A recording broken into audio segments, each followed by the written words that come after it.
My name is Trey Mangum, and this is Shadow and Act's Opening Act. Each week, we sit down with some of your favorite black creatives in Hollywood to discuss how they made it in the entertainment industry.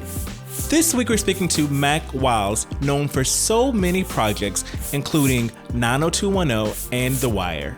Mack can be seen now in the film Really Love, which is on Netflix, and will be in Broadway's Thoughts of a Colored Man, and he will be at Apple TV Plus's new show Swagger. We had Mack reminisce on his earliest role, the one he can remember from way back early in his career, and the impact that still holds on his career today. One of the main things that I've always remembered from any set that I've been on, but from very early on, was, you dictate the experience that you have, right? I think depending on whatever type of situation, however you go into it, is what you're gonna get out of it. If you go into it happy, being a light, making sure that everybody feels joyous on that set, you're gonna have a good set.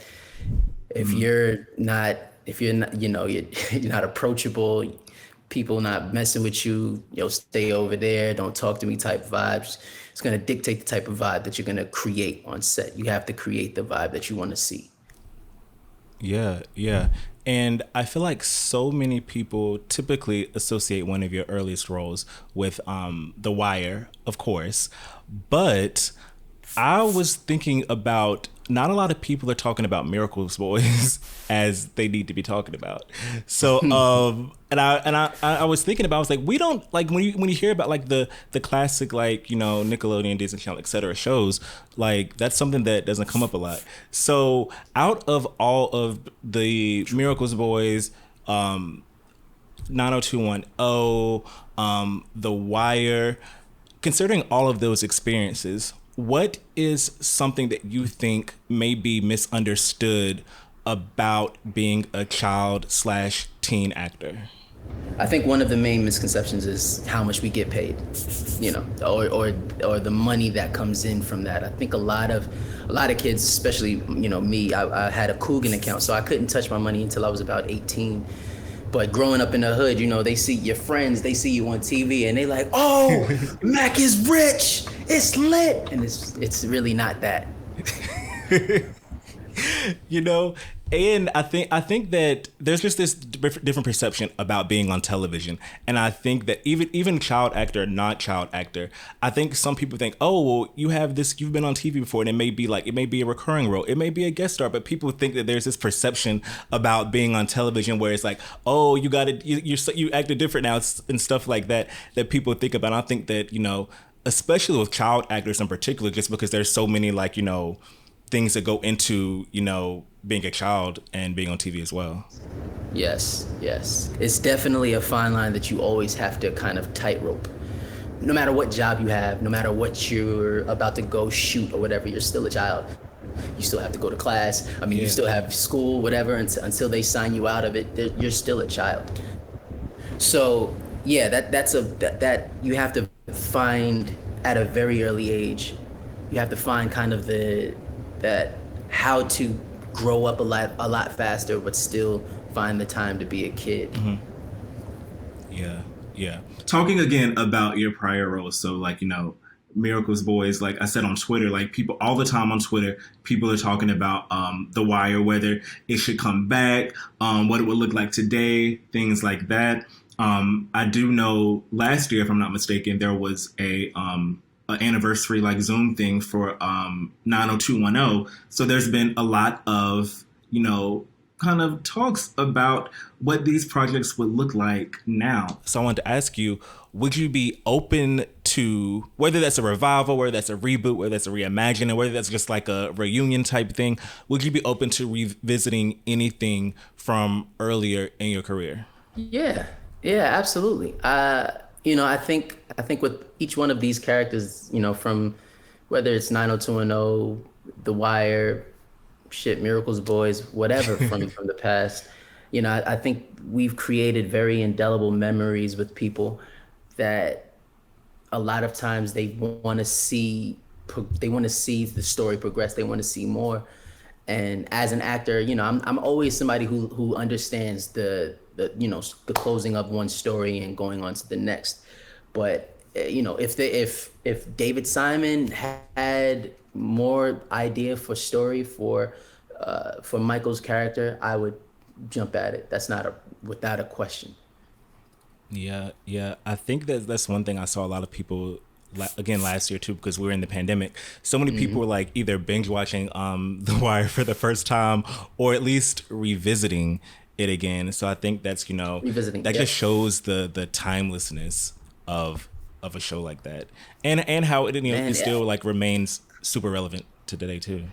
exactly. I think that's the best and the worst thing about the show is that still to this day you can watch The Wire and it still rings very true and relevant to everything that goes on in today's society.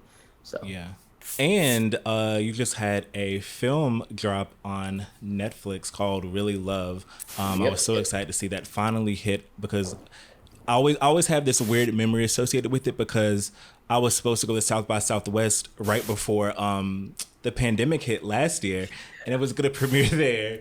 And then I saw it at AFI Fest when it had its virtual premiere. So it was just like it feels like it was a long time coming to see this great film for people to see it on Netflix. So how important is it for you personally as an actor to see representation on screen? Because Really Love really fills this void that we have not seen, and we don't really get to see this happen a lot with Black actors. Like a lot of times we feel pigeonholed into certain roles, certain archetypes, certain films, and especially I guess in this past decade, I guess, because you have the rom-coms and the romantic dramas of like the Yes, 90s and early yes. 2000s, but especially right now we haven't seen a film like that. So how does No. it feel to be a part of something like that, and as an actor do you seek out those projects where like people are going to see this and see themselves in it? Man, first and foremost, I think you are absolutely right. It's something that bothers me still to this day. Like we all kind of grew up on, the Love and Basketballs, the Brown Sugars, the Love Joneses, Best Man, Yeah, the all of that. Wood. Like we had all of these Two really of them are great. behind me. Two of them are. I don't know if you can see. Two of them are behind me on my posters. That's what I'm saying. So It's yeah. we had those films to kind of grow up on, and for a very long time we didn't. Like it just felt like I don't know, like we just weren't getting the funding to shoot those films anymore, Yeah. or people would think that they weren't profitable, or people wouldn't go out to see them. So yes, I thought it was very necessary to just jump apart. And for the representation question, I think it's not only just for us as Black people, but I think seeing how people are really we're starting to see more stories from all ethnic walks of life just come more to the forefront. Yeah. Yeah. Shoot, even watching the new Marvel joint, Shang-Chi, it's there's so many different walks of life that are starting to get the light shined on them in an amazing way. It's not appropriation, it's not like, it's not no type of exploitation. It's a real kind of glimpse, a bite of someone's lifestyle, of that mindset. I think it's very amazing, and I think I love how cinema is going in that direction. Yeah, yeah. And I think that the pandemic definitely gave Hollywood an opportunity to kind of look back at some of the wrong things that have happened in cinema history. So many people came forward and were like, hey, this happened to me on this set, I felt stereotyped when I was in this role, Yeah. or, I could even read for this role because, I was Black, or things like that.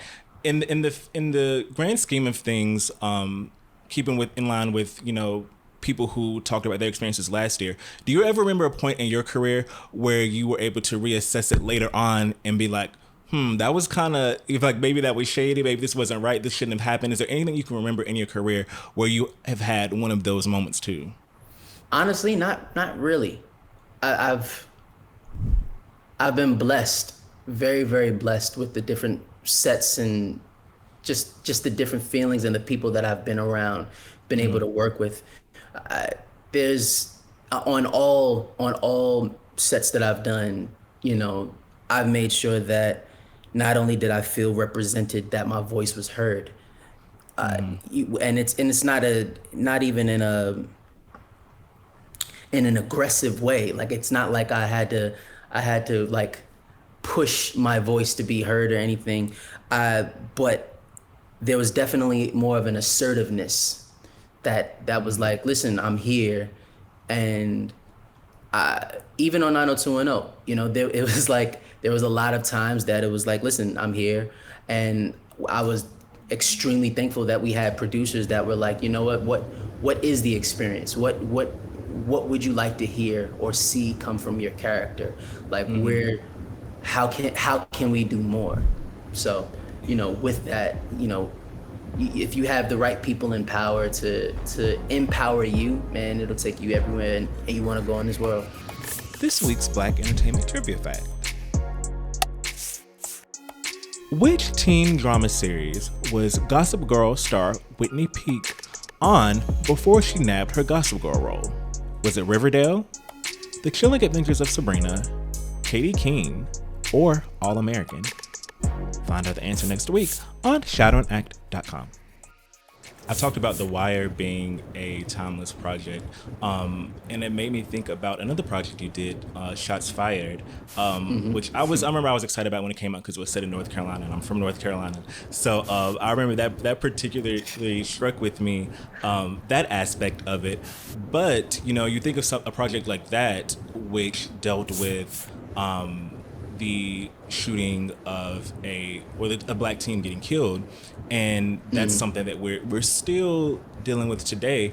And it's like it's kind of a double-edged sword, because you look at it and think like, okay, it's a great project, and you think about how it still applies to today, but then you're also like, dang, it still applies to today, even though it's been several years down the road. So when you have projects like this that are also impactful in that sense, do you think as an actor does that just like makes it all even better for you? Like you think, okay, well, this is going to make this impact on people, or people are going to look back at this and say, hey, this told us something that we needed to hear at the time, and it's still telling us to this day. So what are your thoughts on that aspect of the craft as well? Since I was a kid, man, like just like you said, one of my first roles was on The Wire. One of the main things that, rest in peace, Robert Chu, one of the main things that he told us, even as kids, you'll get a lot of work. They'll throw jobs at you like crazy. Make sure you do something that means something. So that was always something that stuck with me. From then on, I wanted to make sure that I didn't continue to do the same role over and over again. I didn't pigeonhole myself. And I wanted to make sure that as an artist, if I had an opportunity to, whether it was through music, through my film, through writing, however which way I could go about it, I wanted to make sure that I could properly reflect the times, just get people to talk, get people to feel, get people to see something that they don't usually get a chance to see or feel. So that's always been a very, very big priority of mine. So when Shots Fired came around and Gina and Reggie came and they was talking to me about it, I low-key said yes before they could even give me the audition. I was like, yo, yeah, of course, I'm in. It's something I look back to this day, I'm like, it's just wild to me that, because that was in the wake of like Trayvon Martin and things like that. But then, exactly. But then like 5-6 years later, we're still having the same things with George Floyd and Breonna Taylor. But it's important to have those types of works, because you never know who can be reached by that project. Who's gonna look at that and it change how they look at themselves, how they look at other people. So I think projects like that are always super, super important. And speaking of impactful projects, Thoughts of a Colored Man coming to Broadway, very, Yes. very, very, very historic. A lot of black people on Broadway are making history right now, but this one in particular, all black everything.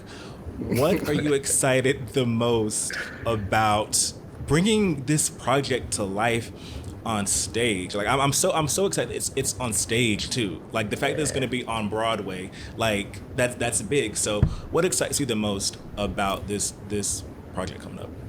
Honestly, it's being able to sit down with the rest of the guys, all of us putting our heads together, putting together our collective experiences and pushing them through the words that Keenan wrote beautifully. I can't wait for you guys to see it. And for the people who have seen it in Baltimore and in Syracuse, I'm telling you, what we are doing to this, we're taking this to a whole nother level. It's just we want to make sure that everyone leaves the theater feeling seen. Everyone leaves the theater understanding what black men go through, and that everybody leaves feeling like, I guess you get a chance to see that you're not so different from the black man sitting right next to you. Yeah, I think that, again, another medium where I feel like there have been a lot of, especially this past few years. We had Tina the musical. You had Ain't You Yes, Proud. yes. You had Slave. It was a lot of black people making waves on Broadway.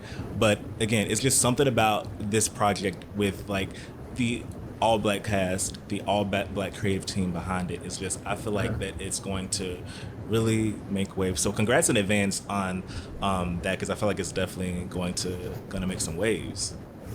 Thank you, man. Listen, when I tell you I'm excited, and the guys are excited, and it's just like we feel like it's like we're just a bunch of kids, man, and we're hyped just to be able to make this come to life the way that we all want to. We all have different stakes in this, it's very much like, it's not about, this is one of those projects where it's like, yo, it's not about the money, man. I want people to leave here feeling something. I want people to leave with something, like they come thinking something and they leave thinking something different. Yeah. You get a chance to really kind of see the thoughts of a colored man, right? The different, no matter what creed, color, you get a chance to really see sexuality. We get a chance to really dive into all of it. I can't wait. I can't wait for y'all to see it, man. Yeah.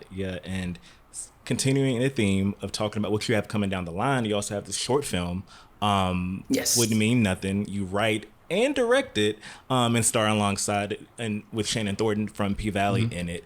So I guess, what's the big difference between, you playing double duty? Like, you're not just writing and directing, you're also starring in it. So what's the inspiration behind this project, and how does it feel to kind of be not only on the other side, but like also on the other side, but you're still on the acting side too? It's like you got all bases covered. Yeah, man. One of my inspirations always is Spike Lee, and seeing the way that he was able to kind of play double duty the same way that you just said. He was, no matter what anybody says about him, you could say whatever you want about him as an actor, right? Maybe you could say that he's not the best actor in the world, but in all actuality, he created characters each time that were very different from the other ones, and each one stayed with you, stuck with you. Like he was a genius with that. So I that's one of my biggest inspirations. I was like, you know what, I want to try it. Shout out to the God, Mr. Lee. But writing Wouldn't Mean Nothing, I've always had an idea of kind of just using my own life, whether I'm writing songs, no, whatever I'm writing, I always pull from a piece of my own life. This piece was a situation with me and my now wife. So, but it's really kind of just the story of inspiration, you know, how fleeting it is and how, you know, sometimes you keep trying to grab for the thing that used to inspire you, and you're not open to all of the other inspiration around you. And usually when that happens and you have writer's block or whatever, whenever that happens, something really, really bad happens that opens your eyes and lets you see that there's other inspiration around you. So Wow.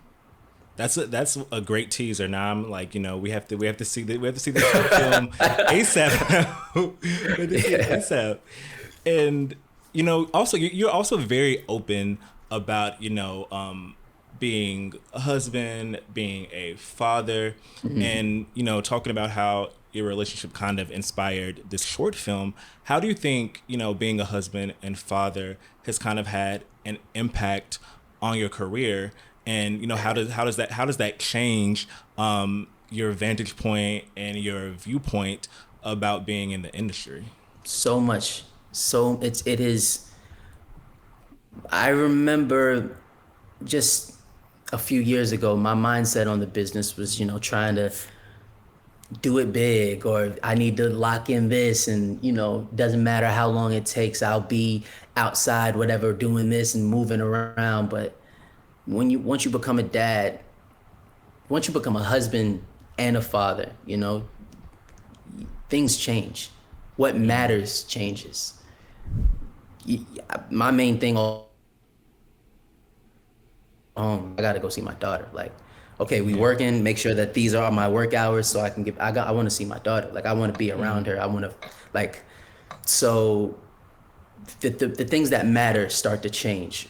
The things, but the funniest thing is, in this season of me changing my mindset, you start to realize how all of that other stuff not only didn't matter, it didn't help you with what you were trying to do. You thought it did. It really doesn't. So now with this new mindset, I'm I see things moving way faster than I ever expected, and I'm like, dang, I wish I knew this when I was younger. I would have been doing this. Yeah. Yeah. But my whole mindset now isn't about, I guess, how much money I can incur or anything. It's really, everything kind of boils down to legacy. What am I leaving for her? What am I leaving for my future kids? What will my name mean for them? And just leaving something bigger for them. Yeah.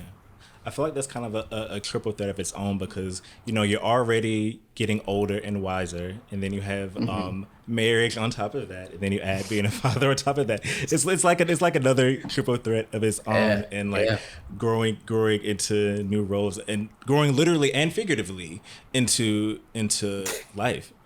So that's an interesting way to think about that. And I also want to touch on the fact, so we both co-hosted a few Clubhouse rooms last year with Etienne. Shout out to Etienne. Shout out to Etienne. Under the Filming While Black Clubhouse group. And a lot of that was about building connections and networking, aside from, just general film buff conversations and things like that.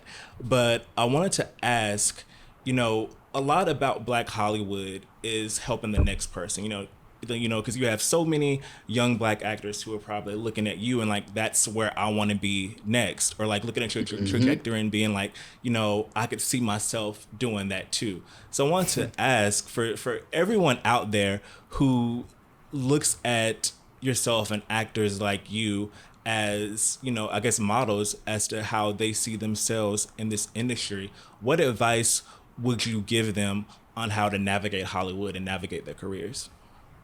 One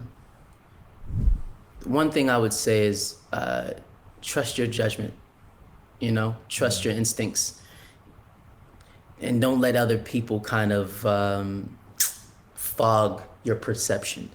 I think a lot of times we get caught up in We get caught up in just in all of the whirlwind of what comes with it versus sitting back and figuring out where that internal compass is aiming you towards. So I would say one of the biggest things for any creative is to really just spend some time alone, to really understand, just do nothing. Let your compass guide you. Let the art come from the nothingness. That's where all of the great art that you will create comes from. You sitting down, just trying to figure it out. It'll come. I'm telling you, it's one of those, like, if you build it, it will come. It's a field of dreams moment, I promise you. But yeah, just stay with follow your compass, and yeah, man, it'll take you far. We talked to Mack Wilds about the importance of representation, the importance of impactful productions, and of course, reboots. Thank you for listening to this week's episode of Opening Act with Mack Wilds. Be sure to give us a 5-star rating and a review wherever you download your podcasts. Also, watch this interview in full and catch exclusive content on lunchtable.com. Just create an account, you can see all sorts of Shadow and Act content, such as Reel It Back and Shadow and Act Live. Until next time.